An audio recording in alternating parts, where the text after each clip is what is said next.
বাগেরহাটের ৪টি সংসদীয় আসন পুনর্বহালের দাবিতে জেলা ও উপজেলা নির্বাচন কর্মকর্তার কার্যালয়ের সামনে অবস্থান কর্মসূচি পালন করেছে সর্বদলীয় সম্মিলিত কমিটি। সকাল ৯টা থেকে টানা ৪ ঘণ্টা আন্দোলনকারীরা এই কর্মসূচি পালন করেন। গেট আটকে নির্বাচন অফিসে কর্মকর্তা কর্মচারীদের ঢুকতে দেয়নি তারা। এতে অফিসের স্বাভাবিক কাজ ব্যাহত হয়।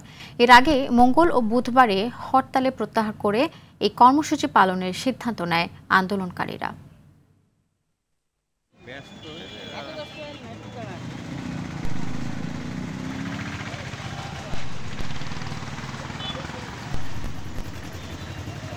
আমরা চাই সে 4টে সিটের বাইরে 3টে সিট করলে এটা মানি না, আমরা মানব না। অর্থাৎ সিট হিসাব যেটা করছে এটা জঘন্য কাজ করছে, অন্যায় করছে।